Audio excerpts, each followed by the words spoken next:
And welcome back to Inside BJJ. We are joined on the line with the one and only Brazilian Jiu-Jitsu, in my opinion, Brazilian Jiu-Jitsu superstar, Robert Drysdale. How you doing, Robert?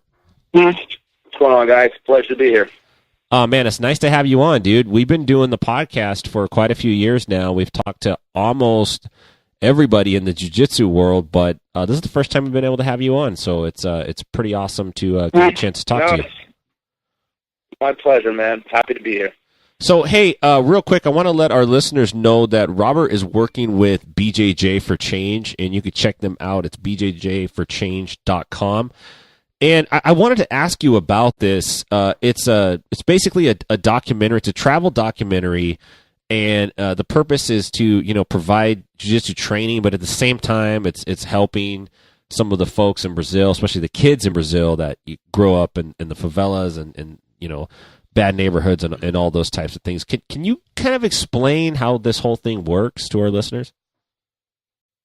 Well, the idea is to bring some awareness to people. I think it's to take advantage of the fact that BJJ is such a tight community. It really is like one big family. We may be on opposing teams, but if someone from a different team comes to the gym, they're so welcome. If you bump into someone that has a jiu-jitsu shirt on the subway, you can start talking to that person. You guys immediately click because you have jiu-jitsu in common. And not many sports, it's not the same. Like if you're a basketball fan, it's not the same. If you're a football fan, it's like, okay, you like football, big deal. But when you see someone that likes jiu-jitsu, and like, oh man, you do jiu-jitsu too, I love jiu-jitsu, it's so much fun.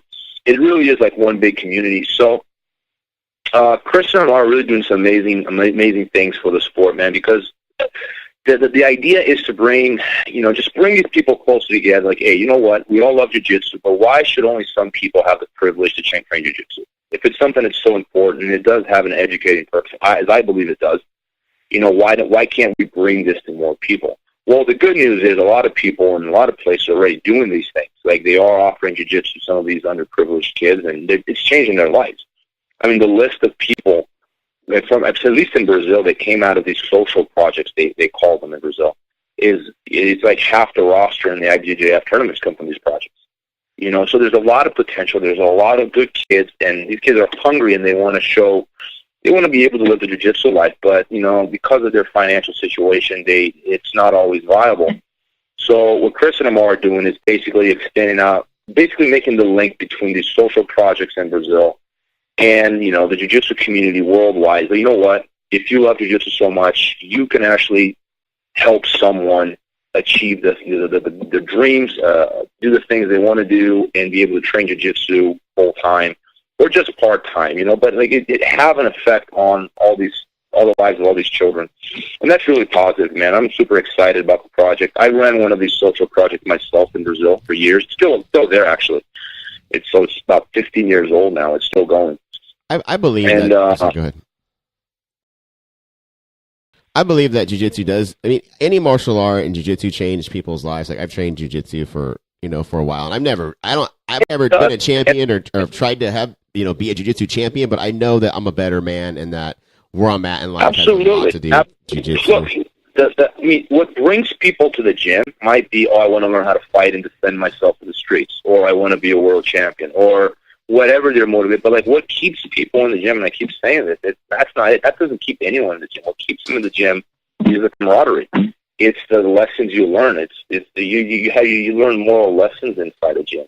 It's the bonds you create with your teammates and your training partners. Those are the things that keep bringing you back to the gym. So I think that has a very positive effect, not only on the individual, but on the community. And when I say community, I'm really in the whole community. So there's a social benefit to people who are engaged in sports like jiu-jitsu. So I believe that's especially when you're a teenager, you're growing up, and if you're in a rough place in Brazil, if you don't have that positive influence, it's life changing. It's like BJJ lifestyle, BJJ changed my life, all that stuff. But the reality is, jiu-jitsu really has helped a lot of people, and I know it's helped us tremendously here. And from talking to you, obviously it's helped you, and there's a lot of kids growing up in a lot of bad situations that it could benefit them as well. So this is an opportunity for people in the jiu-jitsu world to kind of give back. It's bjjforchange.com. Robert, pleasure talking to you today, man. We really appreciate it. It's my pleasure, man. And anytime, guys. Have a good one. If you guys are ever in Vegas, anyone listening, if you're ever in Vegas, please come visit. A pretty non-political gym, so come by, visit, check it out. Everyone's welcome. Right on. Thanks, brother.